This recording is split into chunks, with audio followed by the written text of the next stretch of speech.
Welcome to the Newsfeed, formerly Crosscut Now. This is still the same show, but with a new name. In today's episode, a group of Filipino fishermen thought they would work the albacore tuna season to send money back home to their families. But they say they ended up stranded, and out of thousands, will share their story, and you'll hear what their employer has to say. We'll also dive into a report that found the state's largest county has a lot of work to do to restore salmon populations. We'll explain what's holding the county back. And after a legal battle, there's a new state legislative map creating a majority Latino voting district in eastern Washington. I'm Paris Jackson. Today's top story: 24 Filipino fishermen spent 3 months stuck in the Westport Marina late last year, awaiting thousands in owed wages and missing urgent family matters. With more on the story, I want to introduce you to the newest member of the Cascade PBS investigative team, Jalen Grisso. Welcome to the team, Jalen. Thanks, Paris. Now, why were the fishermen unable to go home? So one of the biggest issues is that they didn't have visas, so they were legally not allowed to leave their docked boats in the marina. So that meant that for months they were stranded on the boats, completely dependent on their employer. That is until Homeland Security launched an investigation. Mahirap mag-isa sa barko. Natatakot ako. Minsan hindi ko na rin maintindihan yung sarili ko. Na-stress ka na rin. As he and his fellow fishermen left the Philippines, Norberto Cabrilla received the news that his wife was pregnant with their second child. But months later, while stuck on a boat in Westport, he learned that there were complications with the pregnancy. Good day, sir. I want to ask permission if I can go home. My wife will give birth in an emergency. There will be no one to watch over our little child. Cabrilla wasn't alone in wanting to go home to take care of family. Michael Mendez's sister and mother-in-law both ended up in the hospital while he was in Westport. He said they needed his financial help, but he couldn't because he didn't have the wages he was told he would earn. Pag namin doon sa Westport, yung pagtambay na namin doon, ilang beses ako tumawag sa opisina na kung wala na kaming gagawin dito, wala na rin kaming kinikita dito, pauwi na lang kami ng Pilipinas. Kasi nga, at least doon sa Pilipinas, kahit maliit lang yung kinikita doon, makakahanap ako ng trabaho para sa pamilya ko. Kisa dito kami na-stuck sa Westport na wala kaming kinikita. Neither Cabrilla or Mendez were sent home when they asked. Cabrilla received a text response from the company's owner saying it was very difficult to send people home at this time. An attorney for McAdams said they arranged to get Cabrilla home, but the offer came weeks later and after his baby had already been born. Most of the stranded fishermen went back to the Philippines in late December. But for Mendez, the option for him to go home came too late.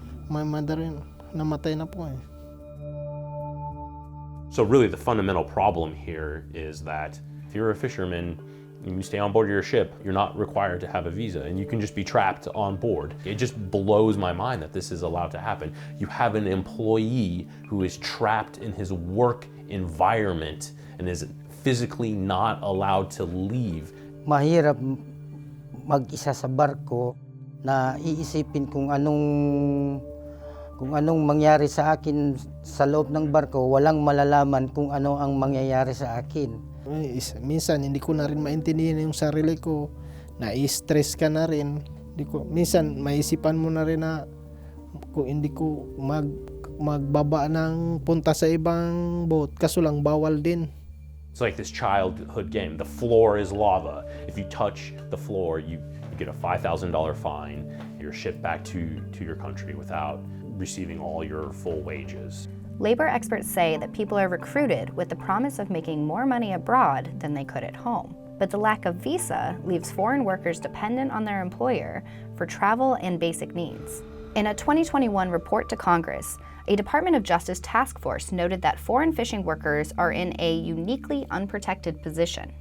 That's partly because of the lack of visa, but also in part because they don't have the same labor protections that workers in the US are granted, including minimum wage. Ngayon lang po nangyari sa akin ng ganito, na hindi binibigyan ng sahod at walang kinita sa pangingisda.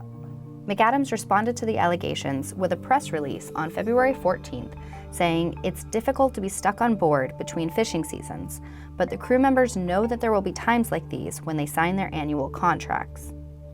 The press release also mentions that the fishermen can leave for home at any time and are paid in accordance with international maritime minimum wage standards. The company's attorney said in an interview that workers could go home with good reason, which is up to the discretion of the company. The attorney also said that any delay in payment was because of a third-party contractor. Documents from both the fishermen and the company indicate that the men were paid just a fraction of their wages by the time they disembarked after their 3-month wait. In late December, Homeland Security agents boarded the boats and initiated an investigation. Most of the 24 fishermen went home after authorities arrived, but 6 men decided to stay to voice their concerns against McAdams. I mean, these guys were brave. They had no idea what was going to happen when these vessels were raided by the U.S. authorities. As for Cabrilla, he has yet to meet his youngest child, who is now 3 months old. Bali mahirap po pero titiisin ko po para may paglaban din po ang aming mga karapatan. In Westport, Jalen Grisseau, Cascade, PBS.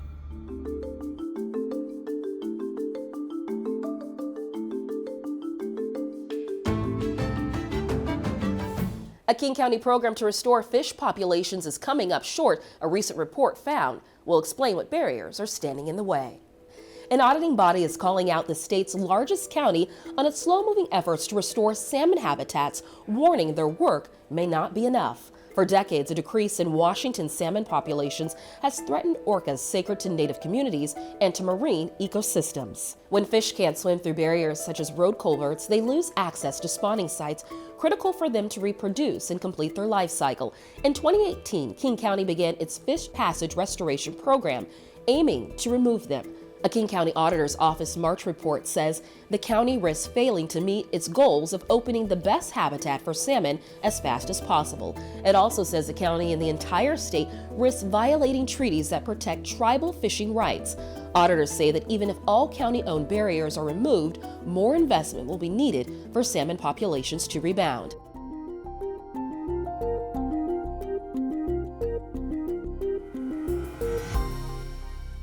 Washington now has a majority Latino voting district on the east side of the state. We'll explain the legal fight that made it happen.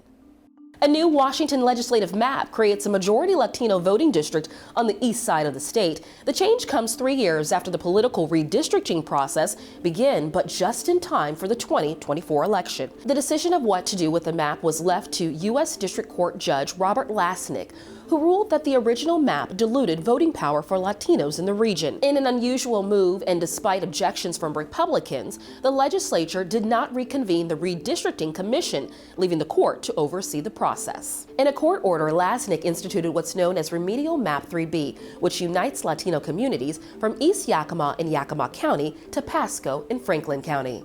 Republican State Senator Nikki Torres of Pasco called the new map a mockery of the Voting Rights Act. An emergency notice of appeal has been filed. I'm Paris Jackson. Thank you for watching the Newsfeed, your destination for nonprofit Northwest news. Go to crosscut.com for more.